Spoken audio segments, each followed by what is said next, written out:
bansa, bagong galaw sa bagong lipunan. Nagbabago ang lahat tungo sa pag-unlad at ating itanghal bagong lipunan.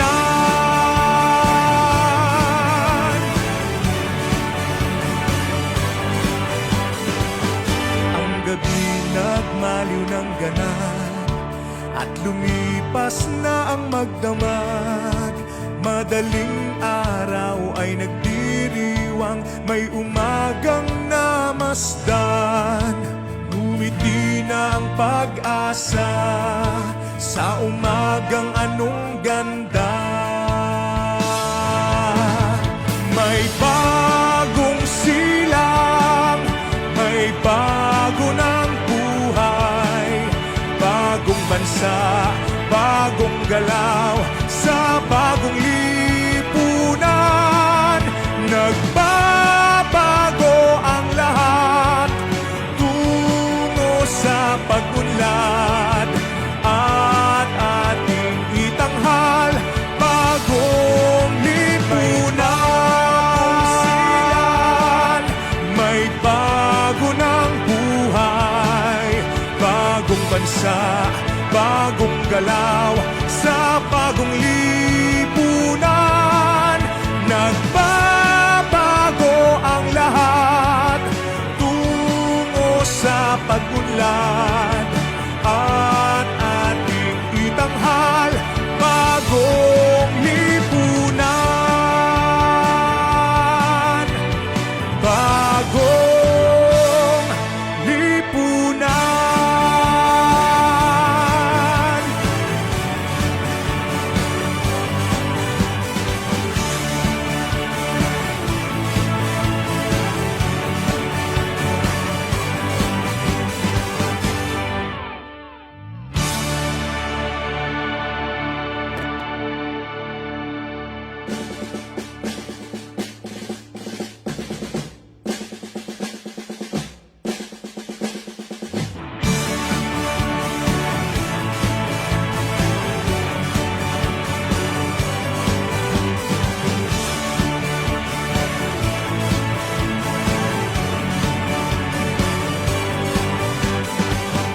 May bagong silang, may bago ng buhay, bagong bansa, bagong galaw sa bagong lipunan. Nagbabago ang lahat tungo sa pag-unlad at ating itanghal bagong lipunan.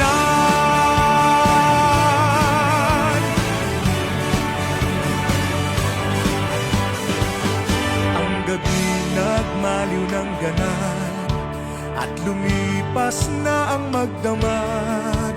Madaling araw ay nagdiriwang, may umagang namasdan. Ngumiti na ang pag-asa sa umagang anong ganda. May bagong silang, may bago ng bagong bansa, bagong galaw sa bagong lipunan. Nagbabago ang lahat tungo sa pag-unlad at ating itanghal bagong lipunan. May bago ng buhay, bagong bansa, bagong galaw sa bagong lipunan. Nagbabago ang lahat tungo sa pag-unlad at ating itanghal bagong lipunan. Bagong lipunan.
Good morning, Protocol. Welcome to the palace.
Back to your left side, sir. Left side, sir. Thank you very much, sir. Yes, sir.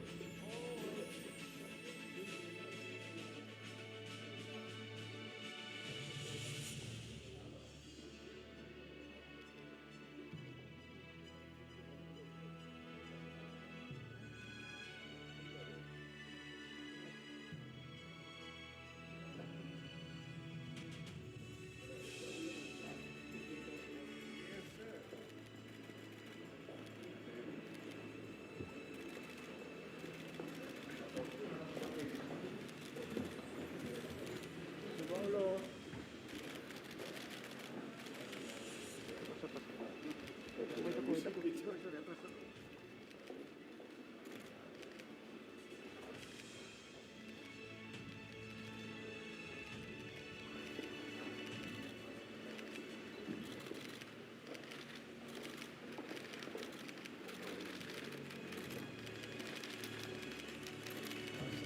Official visitor to our president.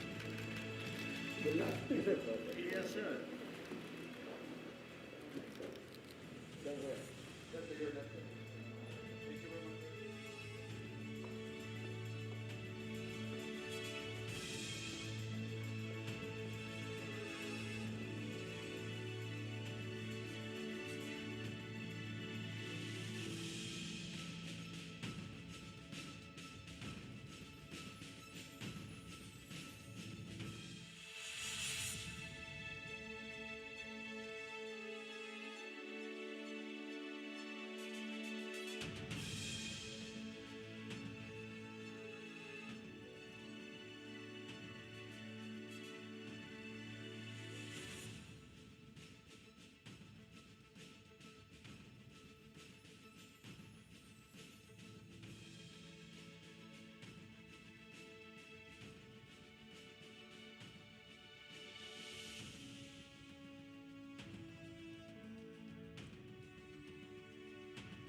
Kalpunan, mga pinuno at kawal, tanghal. Ta.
Kalpunan, mga pinuno at kawal, baba.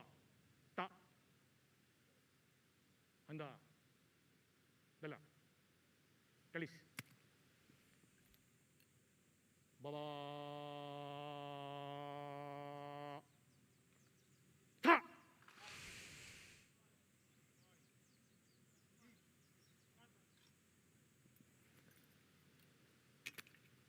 Mahal na Pangulo, handa na po ang tanod pandaral upang libutin.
Tanghal.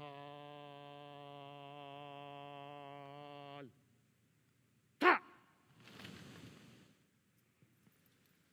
Kalpunan, tanghal. Ta.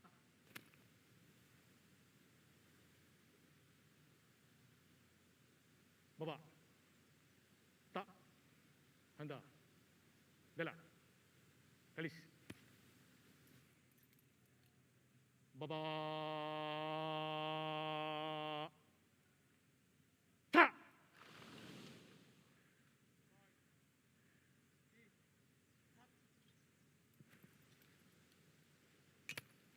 Mahal na Pangulo, tapos na po ang parangal.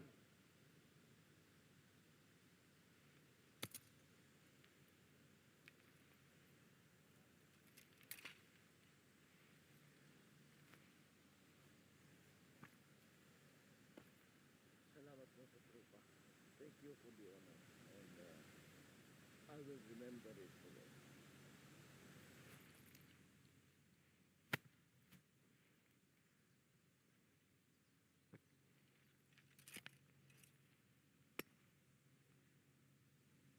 mga kasama, pinapabot ng ating mahal na Pangulo, Pangulong Rodrigo Roa Duterte, Pangulo ng Republika ng Pilipinas, ang kanyang taos-pusong pasasalamat sa parangal na ating iginawad sa kanya sa umagang ito.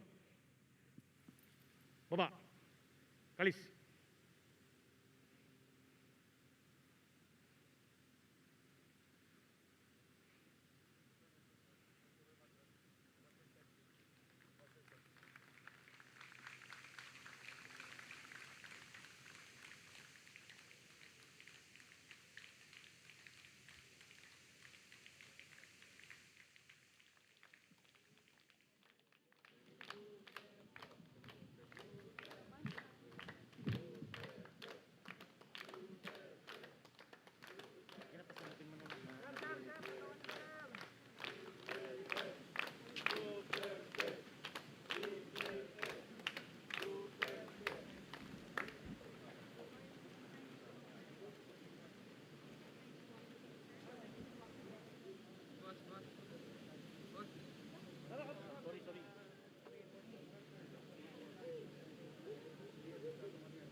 would like to invite all our guests to please take your seats.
Like to invite our guests to take your seats and settle down.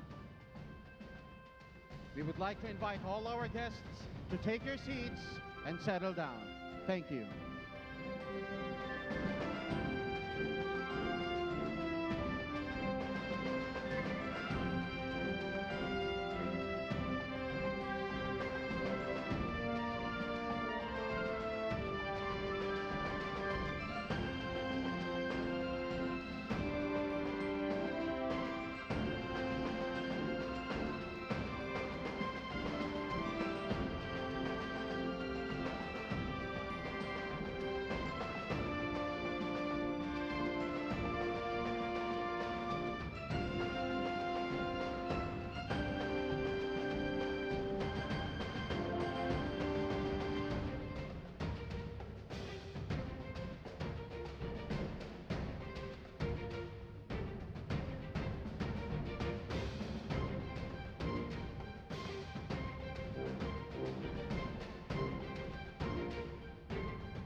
arrival of President-elect Ferdinand Romualdez Marcos Jr.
Please rise for the entrance of colors.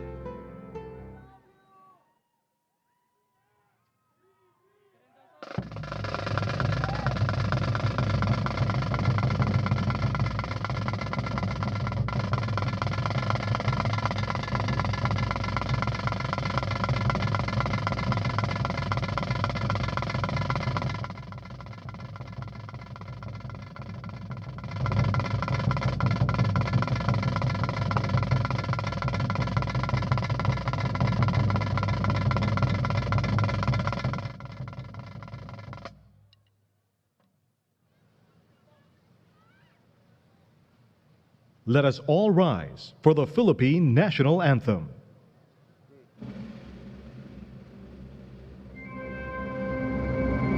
Bayang magiliw, perlas ng silanganan, alab ng puso, sa dibdib mo'y buhay.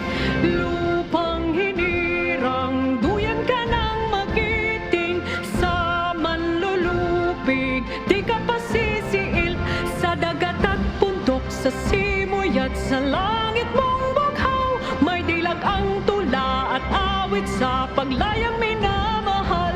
Ang kislap ng watawat mo'y tagumpay na nagdinigding.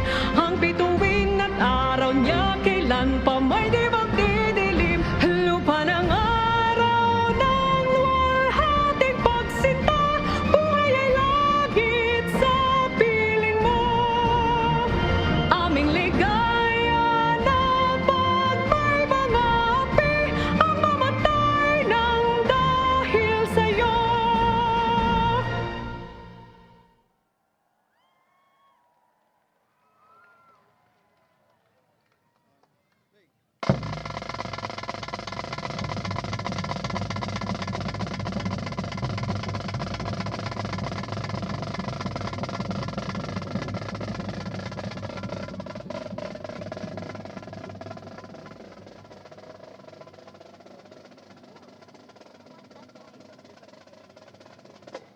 Please remain standing for the ecumenical prayer.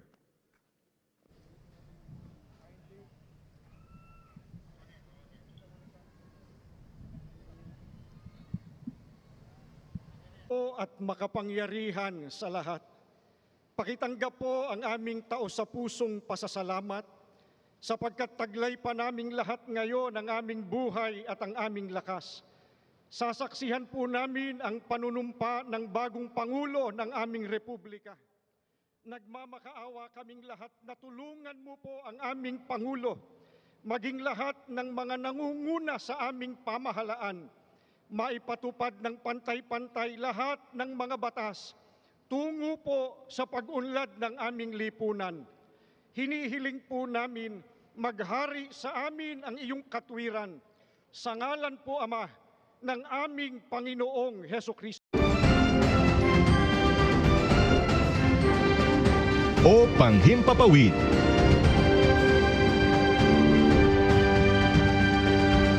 Ang ating ligtas na paglalakbay ay hatid ng ating transport sector. Mula sa mga tsuper, piloto, at flight attendants,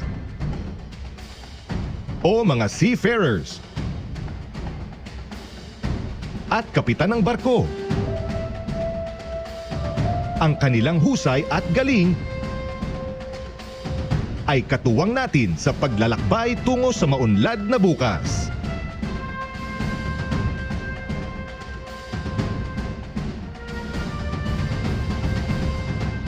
Isang pagpupugay sa ating mga magsasaka at mangingisda.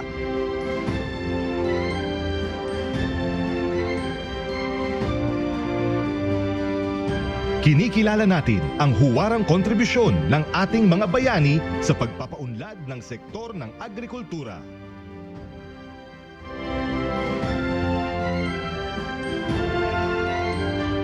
Ang ating likas na yamang lupa at karagatan.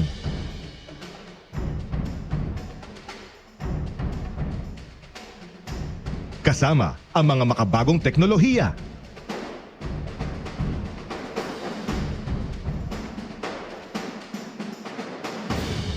Isang masaganang kinabukasan para sa agrikultura at matibay na seguridad sa pagkain ang naghihintay sa atin.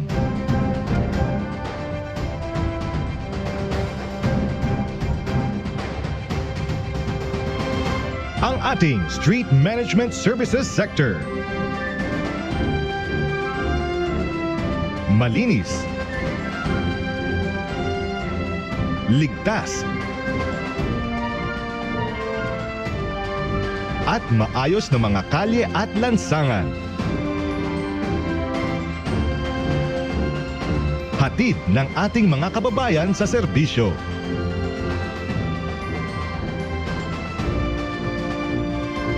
Sinisigurong malinis ang ating kapaligiran.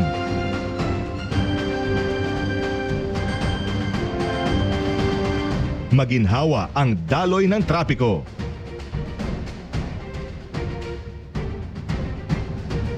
At ligtas ang ating publiko sa daan. Saludo po sa inyo.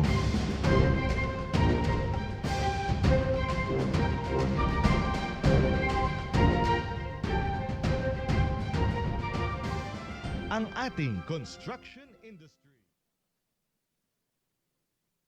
To read the joint resolution from the Senate and House of Representatives, Senate President Vicente Tito Soto III.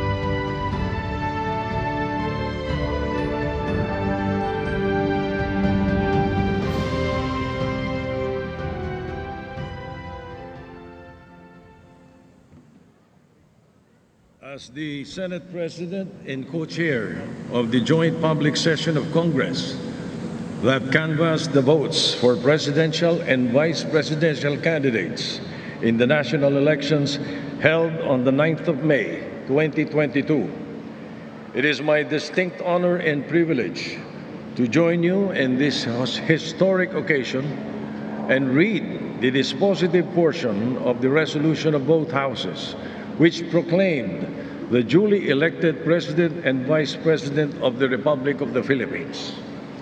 The dispositive portion of the said resolution reads as follows. Resolved further to declare that candidate Ferdinand Bongbong Marcos Romualdez Marcos Jr. and candidate Sara Zimmerman Duterte received the highest number of votes cast for President and Vice President respectively in the national elections held on the 9th of May 2022, and by virtue thereof to proclaim Ferdinand Bongbong Romualdez Marcos Jr. as the duly elected President of the Republic of the Philippines and Sara Zimmerman Duterte as the duly elected Vice President of the Republic of the Philippines.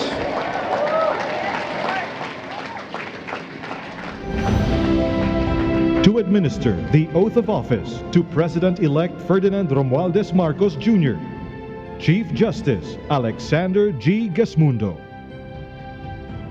May we request on stage Attorney Liza Araneta Marcos, Ferdinand Alexander Sandro Marcos, Joseph Simon Marcos, and William Vincent Marcos to witness the oath-taking.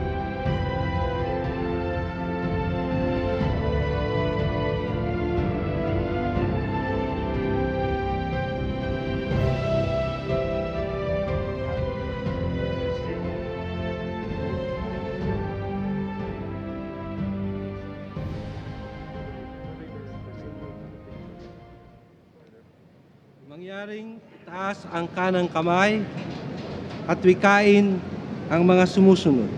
Ako, si Ferdinand Romualdez Marcos Jr.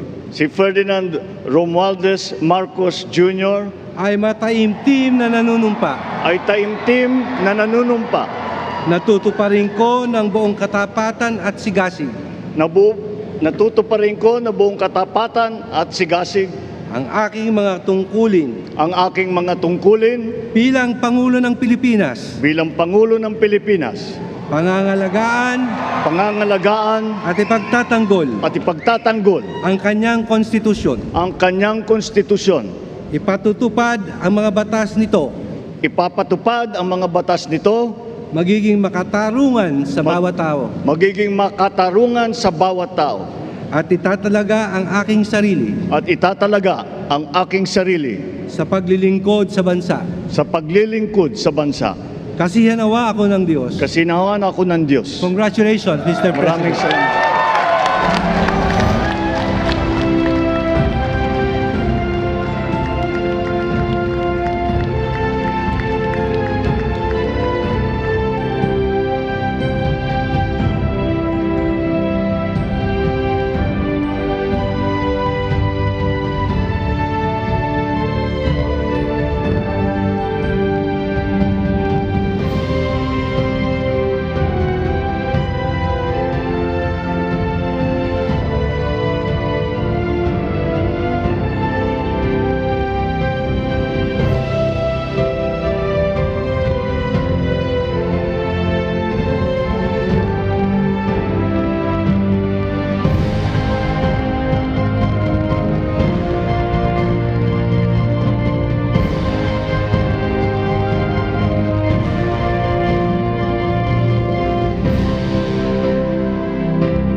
Excellencies, ladies and gentlemen, the President of the Republic of the Philippines, President Ferdinand Romualdez Marcos Jr.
His Excellency David Hurley, Governor General of Australia, and First Lady Linda Hurley, Their Excellencies, Special Envoys, and Heads of Delegations, His Excellency, Most Reverend Charles John Brown, and the esteemed members of the Diplomatic Corps, Vice President Sara Duterte,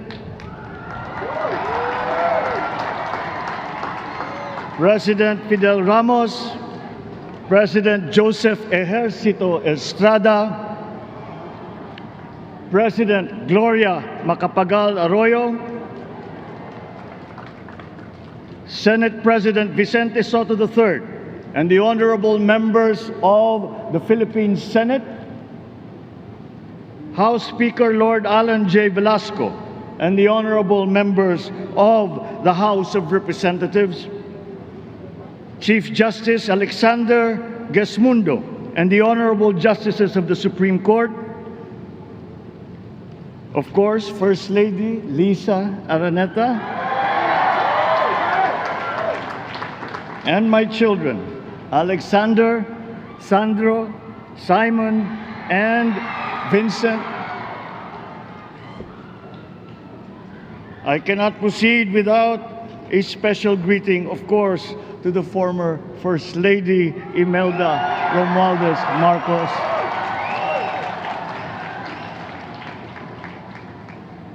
Other distinguished guests, ladies and gentlemen, my friends, ang aking minamahal na mga kababayan, magandang tanghali po sa inyong lahat. This is a historic moment for us all. I feel it deep within me. You, the people, have spoken, and it is resounding. When my call for unity started to resonate with you, it did so because it echoed your yearnings, mirrored your sentiments, and expressed your hopes for family, for country, and for a better future. That is why it reverberated and amplified as it did, to deliver the biggest electoral mandate in the history of Philippine democracy.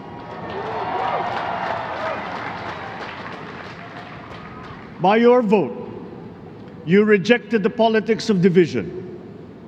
I offended none of my rivals in this campaign. I listened instead to what they were saying. And I saw little incompatibility with my own ideas about jobs, fair wages, personal safety, and national strength, and ending want in a land of plenty. I believe that if we but focus on the work at hand and the work that will come to hand, we will go very far under my watch. You believe that too. At pinakinggan ko ang tinig ninyo na ang sinisigaw ay pagkakaisa, pagkakaisa, pagkakaisa.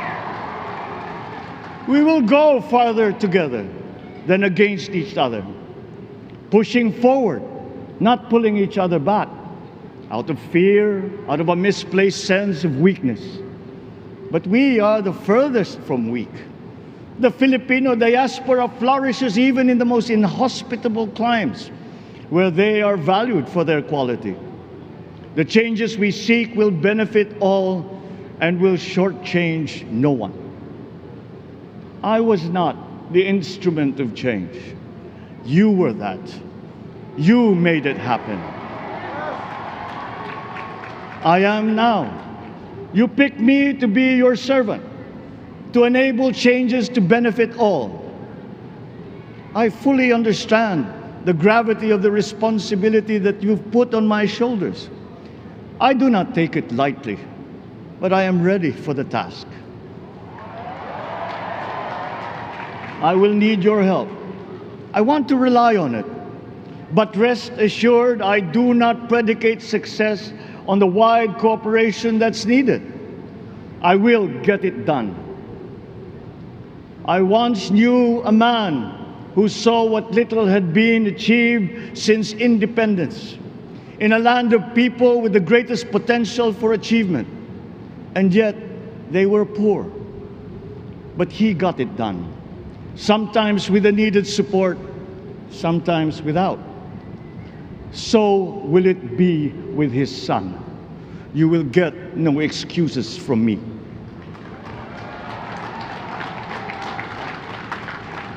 I am here not to talk about the past. I am here to tell you about our future. A future of sufficiency, even plenty, of readily available ways and means to get done what needs doing, by you, by me. We do not look back, but ahead, up the road that we must take to a place better than the one we lost in the pandemic. Gains made and lost, opportunities missed, well-laid plans superseded by the pandemic. Indeed, ours was the fastest growing economy in ASEAN by ways now outdated. We shall be again by a radical change in the way the world must now work to recover what we have lost in that fire and move on from there. We face prospects of the spread of the war abroad, of which we are totally blameless. We seek friendship with all. But our countries like ours will bear the brunt of it. And if the great powers draw the wrong lessons from the ongoing tragedy in Ukraine, the same dark prospect of conflict will spread to our part of the world. Yet, there is more out there. Like going forward by new ways of doing that the pandemic forces to adopt. A stronger resilience, quicker adaptability. They are our best prevention. They are our best protection. Quiet reflection in a rough and tumble campaign of a breadth and intensity never experienced revealed some of them, such as the willingness to listen despite the noise, the hesitation to quarrel over differences, and to never, ever give up hope of reconciliation. These gave me the peace to ponder deeper. There are hints of a road not taken that could get us out of here quicker, to something better, something less fragile. There is also what you, the people, did to cope. But this time, empowered by new techniques and more resources. You got by, getting some of what you needed with a massive government help. And for this, I thank my predecessor for the courage of his hard decisions. But there is a way to put more means and choices in your hands. I trust the Filipino. Imagine how much more you'd achieve if government backstops instead of dictating your decisions. Always there to pick you up when you fall, giving what you need to get past a problem. Imagine if it invested in your self-empowerment to bring it closer to taking on whatever challenges come. Imagine a country that, in almost every sense, is you. Now imagine what you and government can achieve together. We did it in the pandemic. We will do it again. But again, I will not predicate my promise to you on your cooperation. You have your own lives to live, your work to do, and there too I will help. Government will get as much done alone without requiring more from you. That is what government and public officials are for. No excuses, just deliver. It was like that once upon a time. I did not talk much in this campaign. I did not bother to think of rebutting my rivals.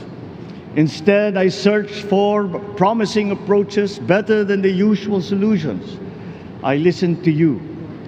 I did not lecture you who has the biggest stake in our success. And the forthcoming State of the Nation will tell you exactly how we shall get this done. In this fresh chapter of our history, I extend my hand to all Filipinos. Come, let us put our shoulders to the wheel and give that wheel a faster turn to repair and to rebuild and to address challenges in new ways, to provide what all Filipinos need, to be all that we can. We are here to repair a house divided, to make it whole, and to stand strong again in the Bayanihan way, expressive of our nature as Filipinos. We shall seek, not scorn, dialogue. Listen respectfully to contrary views. Be open to suggestions coming from hard thinking and unsparing judgment. But always from us, Filipinos. We can trust no one else when it comes to what is best for us. Past history has often proven that. Solutions from outside divided us. None deepened our understanding. They were always at our expense. Never forget, we are Filipinos. One nation, one republic, indivisible. We resisted and never failed to defeat foreign attempts to break up our country in my father's watch. His strongest critics have conceded that. So let us all be part of the solution that we choose. In that lies the power to get it done. Always be open to differing views, but ever united in our chosen goal. Never hesitating to change it, should it prove wanting. That is how agile, resilient republics are made. Our future we decide today. Yesterday cannot make that decision anymore, nor can tomorrow delay it. The sooner we start, the surer and quicker the prospect of achieving our future. These are troubling times. What's happening to others can happen to us, but it will not. We see what's happening.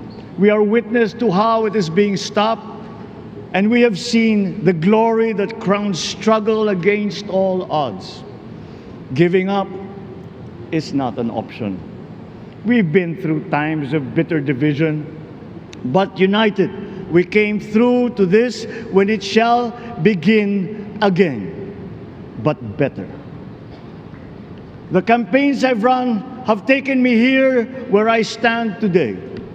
I listened to you, and this is what I have heard. We all want peace in our land. You and your children want a good chance at a better life in a safer, more prosperous country. All that is within reach of a hard-working, warm, and giving race. Your dreams are mine. Pangarap nyo ay pangarap ko. How can we make them come true? How can we do it together? But I will take it as far as anyone with the same faith and commitment can, as if it depended entirely on himself. Sa pangarap na maging mapayapa ang ating bansa, ang pangarap nyo ay pangarap ko. Sa pangarap na maging maunlad ang ating bansa, ang pangarap nyo ay pangarap ko. At sa pangarap na maging mas masinang ang kinabukasan natin at ng ating mga anak, ang pangarap nyo ay pangarap ko. We are presently drawing up a comprehensive, all-inclusive plan for economic transformation. We will build back better by doing things in the light of the experiences that we have had, both good and bad. It doesn't matter. No looking back in anger or nostalgia. In the road ahead, the immediate months will be rough, but I will walk that road with you. The pandemic ravaged bigger economies than ours. The virus is not the only thing to blame. What had been well built was torn down. We will build it back better. The role of agriculture cries for the urgent attention that its neglect and misdirection now demands. Food self-sufficiency has been the key promise of every administration. None but one delivered. There were inherent defects in the old ways and in recent ways too.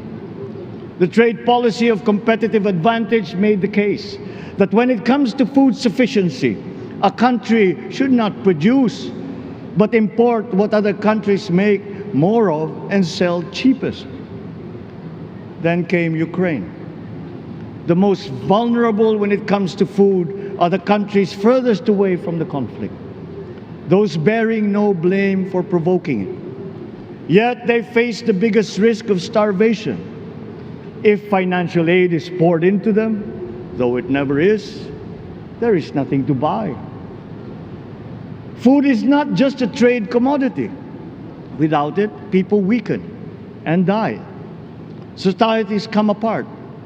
It is more than a livelihood. It is an existential imperative and a moral one. An agriculture damaged and diminished by unfair competition will have a harder time or will have no prospects at all of recovering. Food sufficiency must get the preferential treatment the richest free trade countries always gave their agricultural sectors. Their policy boils down to don't do as we do, do what we tell you to. I am giving that policy the most serious thought if it doesn't change or make more allowances for emergencies with long-term effects. There is a parallel problem in our energy supply. Sufficient fossil fuel-free technology for whole economies has yet to be invented. And it is not seriously tried by rich countries. Again, consider the response of the richest countries to the war in Ukraine. But surely, a free world awash with oil can assure supplies. Or we will find a way. We are not far from oil and gas reserves that have already been developed. What we teach in our schools, the materials used must be rethought. I am not talking about history. I am talking about the basics, the sciences, sharpening theoretical aptitude and imparting vocational skills, such as in the German example. alongside the national language with equal emphasis and facility in a global language, which we had and lost. Let us give OFWs all the advantages we can for them to survive and to thrive. Our teachers from elementary up are heroes fighting ignorance with poor paper weapons. We are condemning the future of our race to menial occupations abroad. Then they are exploited by traffickers. Once we had an education system that prepared coming generations for more and better jobs. There is hope for a comeback. Vice President and soon-to-be Secretary of Education, Sara Duterte Carpio, will fit that mission to a T. We won't be caught unprepared, under-equipped, and understaffed to fight the next pandemic. To start with, we never got over the pandemic of poor, if any, free public health. The last major upgrade of a public health system, exemplified by the resources poured into PGH, predates the current shambles by 3 generations. Our nurses are the best in the world. They acquitted themselves with the highest distinction abroad, having suffered even the highest casualties. With the same exemplary dedication at home, they just got by. They are out there because we cannot pay them for the same risk and workload that we have back here. There will be changes starting tomorrow. I am confident because I have an OPLE in my cabinet. There were shortcomings in the COVID response. We will fix them out in the open. No more secrets in public health. Remember, I speak from experience. I was among the first to get COVID. It was not a walk in the park. My father built more and better roads, produced more rice than all administrations before his. President Rodrigo Roa Duterte built more and better than all the administrations succeeding my father's. Much has been built, and so well, that the economic dogma of dispersing industry to develop the least likely places has been upturned. Development was brought to them. Investors are now setting up industries along the promising routes built. And yet, the potential of this country is not exhausted. Following these giant steps, we will continue to build. I will complete on schedule the projects that have been started. I'm not interested in taking credit. I want to build on success that's already happening. We will be presenting the public with a comprehensive infrastructure plan. 6 years could be just about enough time. No part of our country will be neglected. Progress will be made wherever there are Filipinos, so no investment is wasted. The recovery of Philippine tourism, with its emphasis on accessing nature's beauty, I am sure will exceed expectations. And bigger is not always better, but there's something to be said for economies of scale. And yet the country invites investments in fast-rising industries with quick returns and inflicts irreparable damage for future generations.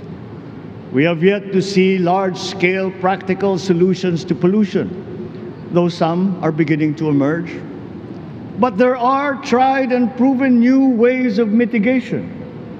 Blades have been turning over the sand dunes of Ilocos Norte, harnessing a power all around, but unseen, long before this day. I built them. The rich world talks a great deal, but does a lot less about it than those with much less, but who suffer more death and destruction from climate change and lack of adaptation. We will look to our partners and friends to help the Philippines, who, despite having a very small carbon footprint, is at the highest risk. First, spare victims, then help them recover, and move on to lessen the harmful impact of climate change. We too have our part to play. We are the third biggest plastics polluter in the world, but we won't shirk from that responsibility. We will clean up. You will not be disappointed, so do not be afraid. With every difficult decision that I must make, I will keep foremost in my heart and in my mind the debt of gratitude I owe you for the honor and responsibility that you have conferred on me. Whatever is in a person to make changes for the better of others, I lay before you now in my commitment. I will try to spare you. You have your other responsibilities to carry. But I will not spare myself from shedding the last bead of sweat or giving the last ounce of courage and sacrifice. And if you ask me why I am so confident of the future, I will answer you simply that I have 110 million reasons to start with. Such is my faith in the Filipino.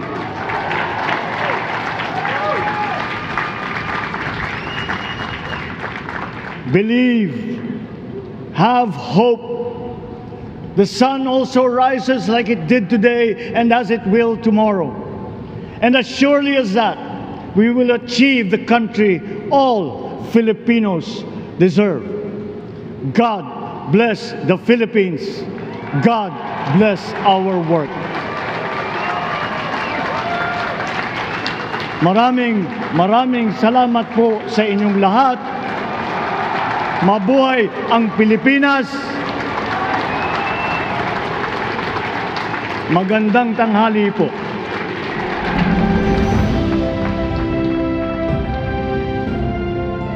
Excellencies, ladies and gentlemen, the President of the Republic of the Philippines, President Ferdinand Romualdez Marcos Jr.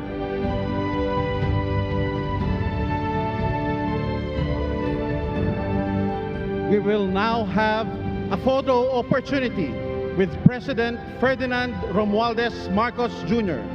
May we invite the first family on stage. First Lady Liza Araneta Marcos, Ferdinand Alexander Sandro Marcos, Joseph Simon Marcos, and William Vincent Marcos.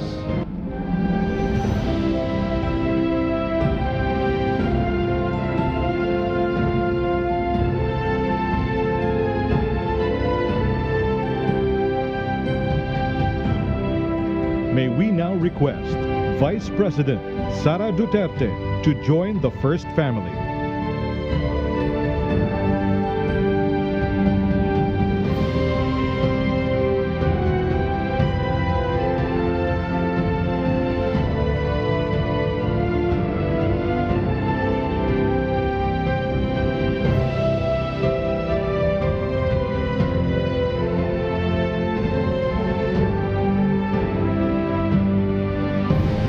Request on stage Chief Justice Alexander G. Gesmundo and Senate President Vicente Soto III to join the first family.